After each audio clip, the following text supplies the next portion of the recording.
መከበር ከፈለክ እግዚአብሔርን ፍራ። ለክብርህ ጠበቃ አታቁም፣ አትከላከል። ዝም ብለህ እግዚአብሔርን ፍራ። እግዚአብሔር ራሱ ያከብርሃል፣ ከፍ ያደርግሃል። ሰዎች ጉድጓድ ቆፍረው ተራራውን ይናዱብህ፣ እግዚአብሔር ተራራው ጫፍ ላይ አቁሞ ከፍ ብለህ እንድትታይ ያደርጋል። እግዚአብሔር ይሄን ያደርጋል። የልብ ደስታ እግዚአብሔር መፍራት። ከዚያስ ምን አለ ሲራክ? ለፈራሄ እግዚአብሔር እይመጽኦ እኩይ። እግዚአብሔርን የሚፈራ ሰው በዘመኑ መከራ አይመጣበትም። መጽሐፈ ሲራክ ምዕራፍ 36 ቁጥር 1 ላይ እግዚአብሔርን የሚፈራ ሰው ክፉ ዘመኖችን ያመልጣል። ወይ ከክፉ ነገር አይገባም፣ እግዚአብሔር እንዳይገባ ይጠብቀዋል። ካልሆነስ የመጣበት ክፉ ነገር እንዳይጎዳው ያደርጋል። የአክሊል መቀበያ እንዲሆንለት ያደርጋል። ለምሳሌ ቅዱስ ጊዮርጊስ በመንኮራኩር ተፈጭቷል። እግዚአብሔር ስላልፈራ ነው ክፉ ነገር የመጣበልን ነው? አይደለም። እግዚአብሔርን የሚፈራ ሰው የማይጠቅመው መከራ አይመጣበትም። የመጣለት መከራም ካለ ለምን ይሆነዋል? ለዘውድ ይሆነዋል። እግዚአብሔርን መፍራት ከመከራ ያድናል።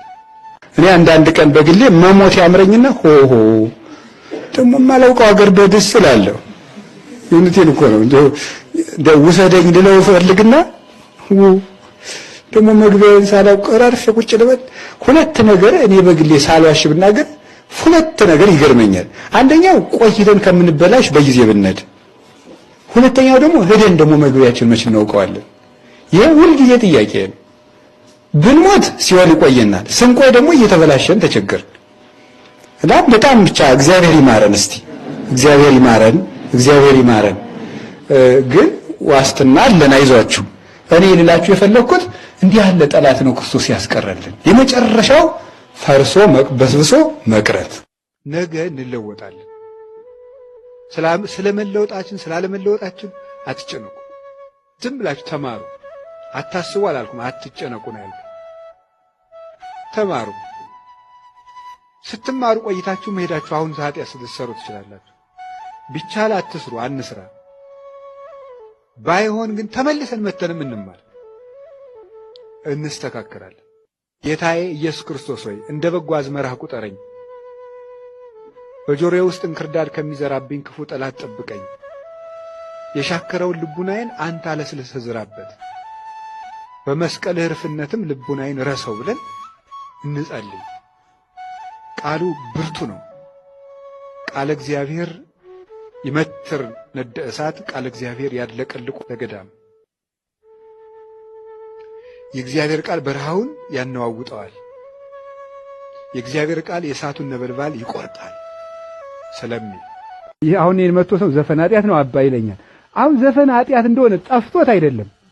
ጠፍቶት ሳይሆን ምን ማለት መሰላችሁ? ዘፈኑን መልቀቅ ስላልፈለገ ድንገት እየዘፈን ከእግዚአብሔርም ታገኘዋለህ የሚል አባት ባገኝ ብሎ ነው እንጂ ዘፈን ኃጢአት እንደሆነ ጠፍቶት ይመስላችኋል? አልጠፋውም። መልቀቅ አንፈልግም። መላቀቅ የማንፈልገው ብዙ ልማዶቻችን አሉ። እነሱን መተው አለብን። ለማይገባ ነገር ማልቀስ ማለት ለማይገቡ ነገሮች ዋጋ እንከፍላለን። እያዘን እየተከዝን እያለቀስ አሁን የክርስቶስ ፍቅር አያስለቅሰንም። የቤተክርስቲያን መከራ አያስለቅሰንም። የመንግስተ ሰማያት ፍቅር አያስለቅሰንም። የኛና የዓለም የኛና የልማዶቻችን የኛና የጠባዮቻችን የኛና የክብራችን የኛና የዘራችን የኛና የሹመታችን ነገር ግን ያስለቅሰናል። እራት አያስበላንም፣ ምሳ አያስበላንም፣ አስኮርፎ ያሳድረናል፣ አስኮሰርፎ ያውለናል። እንደ ሰይጣንን ያደርጋል። ክርስቲያን ማለት ምን ማለት ነው? እሱ ነው ልነግራችሁ የምንፈልገው። ክርስቲያን ማለት ምን ማለት ነው? ክርስቲያን ማለት አንድ 5 ትርጉሞች ይኖሩታል። ክርስቲያን ማለት የክርስቶስ ማለት ነው። ክርስቲያን ማለት የክርስቶስ ማለት ነው።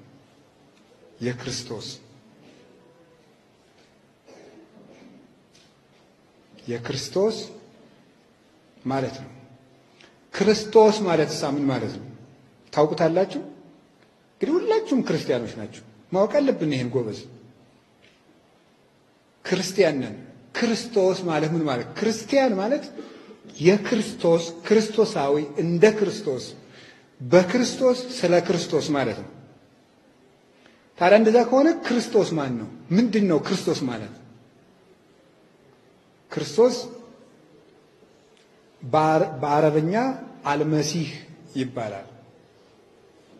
በዕብራይስጥ መሲህ ይባላል። በግሪክ ክርስቶስ ይባላል። በግዕዝ ቅቡዕ ይባላል። በአማርኛ ምንድነው ክርስቶስ ማለት? ምን ይመስላችኋል? ቅቡዕ ማለት ነው።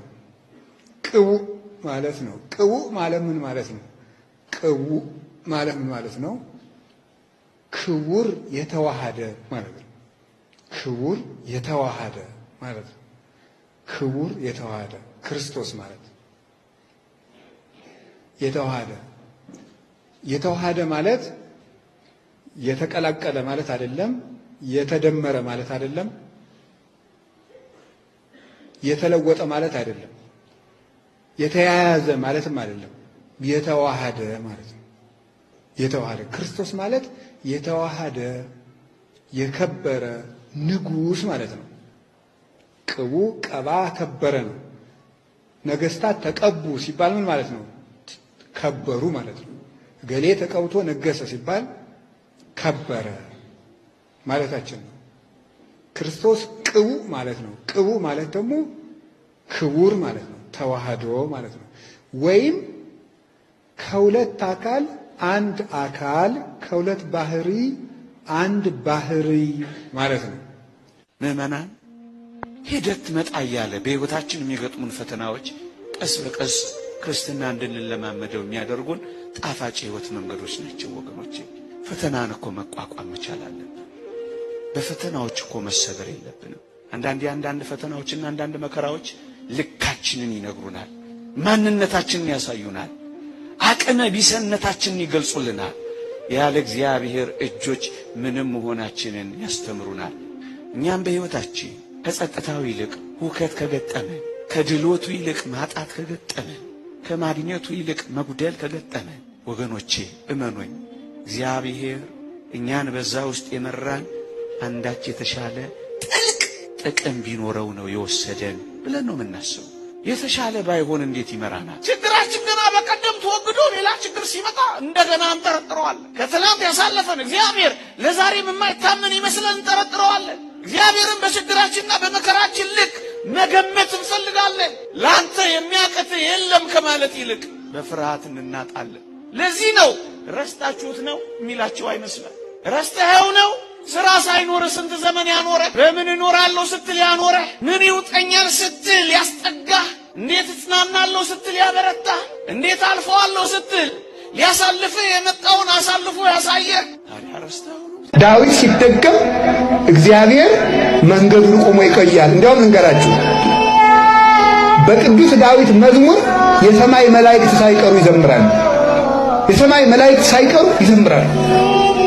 በጣም ብዙ አባቶቻችን እና አቡነ አብየ እግዚእ ሙት አንስተውበታል። መዝሙረ ዳዊትን እየጸለዩ ሙት ያነሱት መዝሙረ ዳዊት እየጸለዩ። እነ ቅዱስ ወለተ ጴጥሮስ ሙት አንስተውበታል መዝሙረ ዳዊት እየደገሙ። እና አቡነ ተክለ ሃይማኖት ሰይጣንን በእጃቸው እንቅ አድርገው ይዘዋል መዝሙረ ዳዊት እየደገሙ። መዝሙረ ዳዊት ደግሞ እና አቡነ ገብረ መንፈስ ቅዱስ ህብስት ከሰማይ አውርደዋል። ትሰፍ የማነቆ ታጸግብ ለኩሉ እያሉ እየዘመሩ ማለት ህብስት አውርደው ለእነ አቡነ ሳሙኤል ማስተናገጃ ባይታዊ ምን ቤት ስለሌላቸው ቆሎ እንጀራ ቂጣ ስለሌለ እንግዳ ቢመጣ የዳዊትን መዝሙር ሲጸልዩ ህብስት ወርዶላቸው እንግዳ ሸኝተዋል። አንዳንድ ጊዜ እውነቴን ነው የምነግራችሁ፣ መታችሁ የምትሉት ከጠፋችሁ ብትችሉ ዝም ብላችሁ የአባታችሁ ቤት አይደል ቁሙ፣ ዝም ብላችሁ እዚህ ገብታችሁ ራሱ። አንዳንድ ጊዜ ጭንቀት ይበዛና ቃላት ያጥርና ኃጢአት ይደራረብና አፍን መክፈት ያቅታል። ገብቶ ዝም ብሎ ቢቻል ማልቀስ ጥሩ ነው። እግዚአብሔር ከሺህ ቃላት አንድ ዘላላ እንባን ይወዳል። እዚህ ገብቶ ማልቀስ እና እግዚአብሔር እውነተኛ ረዳቴ ነው፣ ወረት የሌለው ትናንት ረድቶ ዛሬ ችል የማይል አፍ ላይ የሌለው በሌላ ፍቅር የማይወሰድ ወዳጅ የማይለውጥ ስንለወጥ የማይለወጥ አባት እግዚአብሔር ነው። አሜን እንዳልን በአሜነ ሥላሴ አጽንቶ ይጠብቀን። ከሃይማኖት የወጡትን ወደ ሃይማኖት ሥላሴ ይመልስልን። ነፍሳትን ከኃጢአት ማሰሪያ የፈታ መድኃኔዓለም ሁላችንንም ከኃጢአት ማሰሪያ ይፍታን። ለሀገራችን ሰላም ይላክልን፣ የታሰሩትን ያስፈታልን፣ የታመሙትን ይፈውስልን፣ የተጨነቁትን ሁሉ መድኃኔዓለም ሰላም ይስጥልን። ገዳማችን በረድኤት አጽንቶ እስከ ምጽአት ድረስ ያቆይልን። ሀገራችን እግዚአብሔር የሚፈሰው እንደማቁሞ በሰላም በፍቅር በአንድነት ያጽናልን። ብርሃነ ትንሣኤውን ለልቡናችን፣ ለአእምሯችን፣ ለስጋችን፣ ለነፍሳችን፣ ለሰውነታችን ሁሉ ይግለጽልን።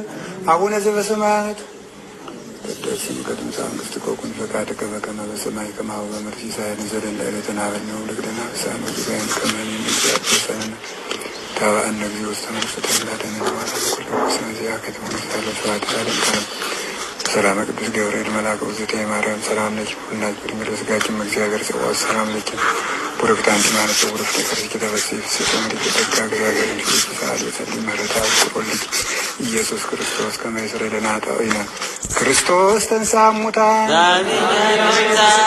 አሰሮ ለሰይጣን ሰላም ኮነ ክርስቶስ ተንሥአ እሙታን አሰሮ ለሰይጣን ሰላም ኮነ ክርስቶስ ተንሥአ እሙታን አሰሮ ለሰይጣን ሰላም ኮነ። ጌታችን አምላካችን መድኃኒታችን ኢየሱስ ክርስቶስ የካህናት አለቃ ይቅር ባይ ለአባቶቻችን ለሐዋርያት ስልጣነ ክህነትን የሰጠ በከበረ ደሙ የዓለሙን ኃጢአት ይቅር ያለ በማወቅና ባለማወቅ ከልጅነት እስከ እውቀት የሰራችሁትን ኃጢአት ይቅር ይበላችሁ። አባቶች ካህናት፣ ወንድሞች ዲያቆናት፣ አባቶችና እናቶች፣ ወንድሞች እህቶች፣ በዚህ ቅዱስ ስፍራ የተሰበሰባችሁ ሕዝበ ክርስቲያን ሁሉ ከኃጢአት ማሰሪያ የተፈታችሁ ንጹሐን ሆኑ። እኔንም እናንተንም ለመንግሥተ ሰማያት የበቃን የተዘጋጀን እንዲያደርገን እግዚኦ መሐረነ ክርስቶስ እንበል።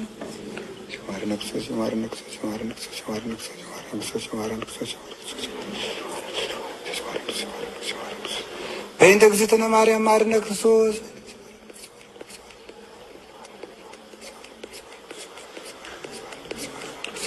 ኦ እግዚእ ኢየሱስ ክርስቶስ ኃጢአቴ ወኃጢአተ ኩሉ ሕዝብ ከእግዚአብሔር ይፍታ። ክርስቶስ ተንሥአ እሙታን አሰሮ ለሰይጣን ሰላም ኮነ። እኔ ከዚህ በኋላ ሁለተኛ ኃጢአት አልሰራም። ትዕቢት ነው ይሄ። እንደዚህ አይባልም። እግዚአብሔር ይጠብቀን ይባል። 80 ዓመት ዋሻ ውስጥ የተጋደለ መነኩሴ ነበረ። ከዚህ በኋላ ከተማ ሄጄ 1 ወር አርፌ ልመጣ ነው አለ። ይተው አባ፣ ሴት አይተው ስለማያውቁ ይወድቃሉ አላቸው።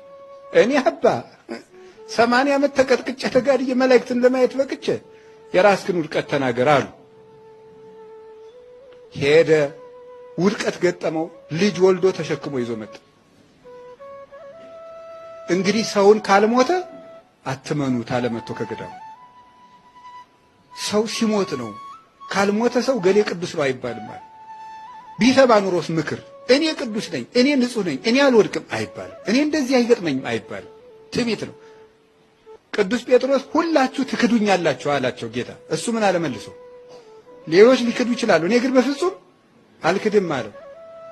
ቅዱስ ቄርሎስ እንዴት ነው እፎ አንቀልቀለ መሰረተ ሃይማኖት፣ አንተ የሃይማኖት አለት ነህ፣ በአንተ ላይ ቤተክርስቲያኔን እሰራታለሁ ብሎት ነበረ። እንዴት የሃይማኖቱ መሰረት ጴጥሮስ እንዴት ወደቀ ይልና ቅዱስ ቄርሎስ አልክድህም ብሎ በመመካቱ ነው። እንዳልክድህ ጠብቀኝ ብሎ ቢሆን ኑሮ አይወድቅም ነበር ይላል። ስለዚህ ወደ ፈተና አታግባን የምንለው እኮ ፈተና ማለት ፈርቶ እግዚአብሔርን የሚክዱበት ቀን ነው ይላሉ አባቶቻችን። እዳድ እግዚአብሔር የሚራራ አይኖች ወደሚመለከቱት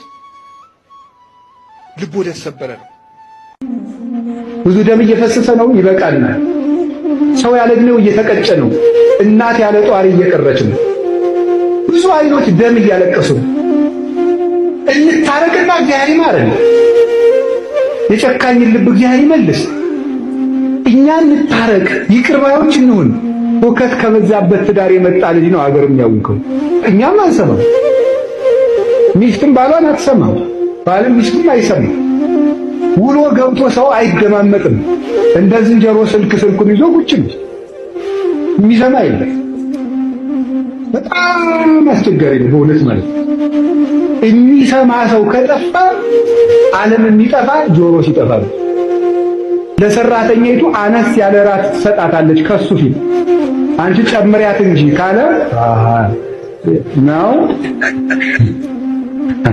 የሰውዬ ልቡ ከሰራተኛይቱ ጋር ነው ያለ የሚለውን ለመመዘን ነው አሉ ነው። ይሄም ቢሆን እንጂ አላውቀውም እውነት ለመናገር። አንደኛ የእግዚአብሔር ቸርነት የእግዚአብሔር ቸርነት በሉ። አሁን እኛ ሁላችን ስጋው ደሙን ተቀብለን ንስሐ ገብተን ቤተክርስቲያን ባዘዘችን ስንጸና እነማን ከገቡበት ነው የምንገባው? አቤት ነቢያት ማለት ቀላል መሰሏችሁ እንዴ? ኢሳይያስ ቢሏችሁ ቀላል ነው? በመጋዝ ለእግዚአብሔር የተሰነጠቀ ነው። እኛ ሳንሰነጠቅ ከኢሳይያስ ጋር መቆም አይገርማችሁም? ለነገሩ ዳንኤል ቢሏችሁ በድንጋይ እየተወገረ እኮ ነው። አይገርማችሁም? ከዳንኤል ጋር እኔ ስቆምቼ ይገርማል እኮ በእግዚአብሔር ቸርነት። ኤርምያስ ቢሏችሁ በድንጋይ እየተወገረ እኮ ነው። ዳዊት ቢሏችሁ ዘመኑን ሁሉ በእንባ አልጋውን ሲያጥብ የኖረ ነው። አብርሃም ቢሏችሁ ቤት ሳይኖር ለእግዚአብሔር ሲሰገድ የኖረ ነው። ያዕቆብ ቢሏችሁ ለእግዚአብሔር ሲንከራተት ውሃ ልቃ በእንባዜ ዘመኔ ሁሉ በልቅሶ አልቃ ያለ ነው። ይስሐቅ ቢሏችሁ ሲሰደድ የኖረ ነው። ዮሴፍ ቢሏችሁ በወንድሞቹ የተሸጠ ነው። አቤል ቢሏችሁ በወንድሙ የተገደለ ነው። ሄኖክ ቢሏችሁ ይህን ዓለም ጠልቶ ተሰዶ የኖረ ነው። ኖህ ቢሏችሁ ከ120 ዘመን በሙሉ ከግብረ ሰዶማውያን ጋር ሲፈተን የኖረ ነው። ኤልያስ ቢሏችሁ ከውሻው ከአካብ ከኤልዛቤል ከጣዖቷ ከባቢሎኗ ኤልዛቤል መከራ ሲቀበል የኖረ ነው። ኤልሳ ቢሏችሁ እስከ ሶሪያ ድረስ በሰሜን እስራኤል ንጉሥ ሲሰደድ የኖረ ነው። ሰለስቱ ደቂቅ ቢሏችሁ እሳት የተወረወሩ ናቸው። ከነዚህ ጋር ደን ስንቆም አይገርማችሁም? ይሄን እድል እግዚአብሔር ሲሰጠን ግን እድሉ ዛሬ ነው ያለን፣ ነገ የለም። ሐዋርያትን እስቲ ያሰዋቸው። እውነቴን ነው እኮ ደግሞስ እድሜ ዘመናችን በሙሉ አንድ ነገር ሳይገባን ዝም ብለን አቤት አቤት ስንል ኑረን ሪክው ለእግዚአብሔር ያሉት ከሉት ጋር ደግሞ መግባት እንደው ይገርማል። እግዚአብሔር ራሱ ቃል በቃል የተናገራቸው ከሙሴ ጋር እንደ ባልንጀራ እንደ ወንድም ከተማከረው ጋር መግባት ከጳውሎስ ጋር ማምላክን በጣም ነው። እኔ ስለ ቅዱስ ጳውሎስ ባንናገር ይሻላል ብንናገር። እኔ ከዚያ ሰው ጋር ሰው መሰላችሁ እንዴ? ቅዱስ ዮሐንስ አፈወርቅ ጳውሎስ ይላል። ቅዱስ ጳውሎስን የሚያል ሰው እስቲ እንዲሁ ፈልጉ ይላል። እንዲሁ ፈልጉ እስቲ የለም ካለ በኋላ ምን ይላል መሰላችሁ? ጳውሎስ በጎችን ሰው ያረገ ብቻ አይደለም ይላል፣ አጋንንትን ወደ መላክነት የለወጠ ነው ይላል። ምን ማለት ነው? ሰው ኃጢአት ሲሰራ ምን ይሆናል? ጋኔን። ጽድቅ ሲሰራ ምን ይሆናል?